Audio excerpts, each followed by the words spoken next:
Jack kasi, the image that is being created ay si Jack ay unbothered boyfriend, hindi marunong magselos. Yeah. Pero ito talaga, diretsahan, Jack.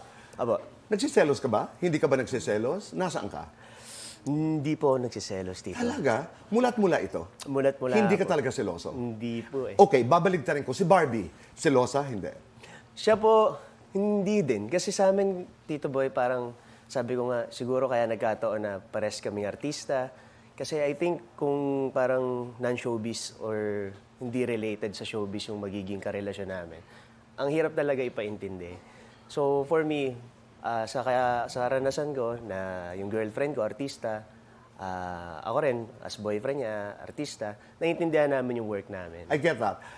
Pero dito sa setup na kinagat nga yung si David at saka si Barbie, at saka doon sa mga comments, may mga tao, may mga fans, at hindi rin natin sila masisisi. Continue to ship, di ba? David and Barbie.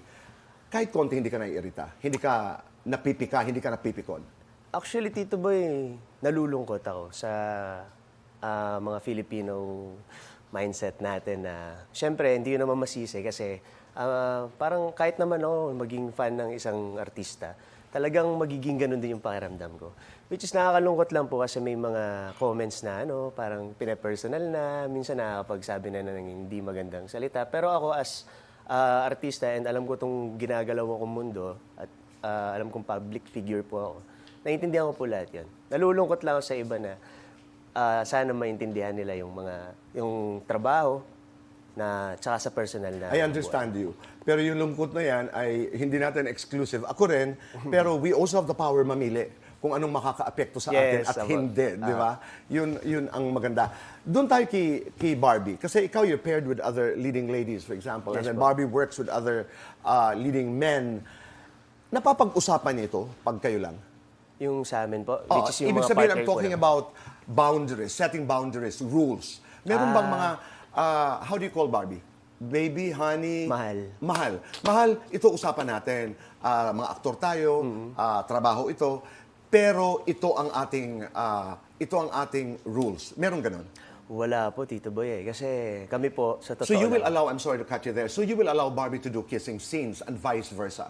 wala po talaga kaming pakialaman sa trabaho po.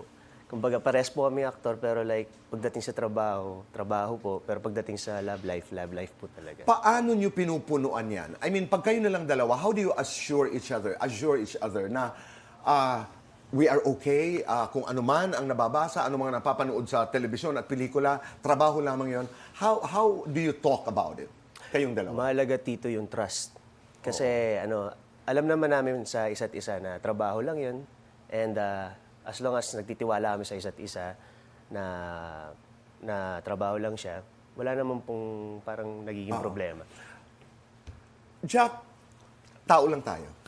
Hindi may iwasan na may mga pagkakataon na lumalabas yung inseguridad.